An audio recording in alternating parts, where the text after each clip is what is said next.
আসসালামু আলাইকুম। তো আপনারা সবাই দেখতে পাচ্ছেন যে ব্রহ্মপুত্র নদীর মাঝখানে খুঁড়ি কিরকম করে বানা যাইছে, কিরকম করে ফিট করতেছে। আর এত সুন্দর করে ফিট করতেছে, ক্রেন দিয়ে কিরকম করে জিনিসগুলো লাগাইতেছে।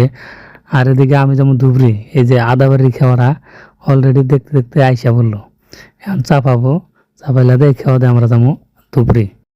কত সুন্দর করে বাঁশ দিয়ে মাসাল বানিয়ে দিয়েছে গাড়ি নামার জন্য। তো আর খুঁড়ির লাইনটা দেখেন কত ভালো লাগছে।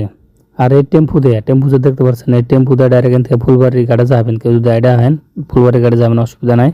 আর আমার পার্টনার শাহরুখ খানের পোস্ট মারিয়ে দিল, তো হাই দিয়ে দিল। তো আর এই যে গাড়ি দেখতে পাচ্ছেন, এটা হলো আমার গাড়ির সামনেটা। এই গাড়ি নিয়ে আমি এখান থেকে ডাইরেক্ট আদাবাড়ি যাবো, আদাবাড়ির থেকে ডাইরেক্ট ধুবড়ি যাবো। ধুবড়ি দেখতে দেখতে না হইলো মানুষগুলো নামতেছে, তো আপনারা দেখতে পাচ্ছেন মানে নাওড়া একদম ডাইরেক্ট মাসাল করে দেওয়া, কোনো অসুবিধা নেই। গাড়ি টাড়ি উঠাইতে অসুবিধা নেই। আপনি যদি 15-20টা যদি গাড়ি হয় তাও নিতে পারে এই নাওতে। আর দেখতে পাচ্ছেন পুরোটা কি সুন্দর করে ফিট করতেছে।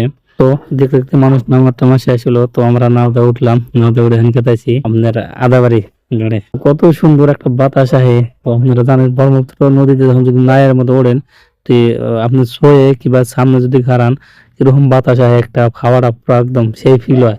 আর গরমের মধ্যে মানে সেই মজা লাগতেছে। নদীর থেকে ব্রিজের অ্যাঙ্গেলটা দেখেন কত সুন্দর করে রাউন্ড দিয়ে এরকম করে ব্রিজের অ্যাঙ্গেলটা গেছে।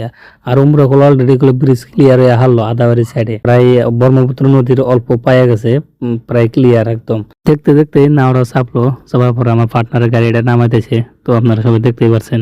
আর এর থেকে যে আমরা গাড়িতে উঠবো, কোনো খেওয়াটাও আর পারো লাগবো না, এক রাস্তায় একদম ধুবড়ি। চাইলে আপনি গরিব যাবেন, কোনো অসুবিধা নাই।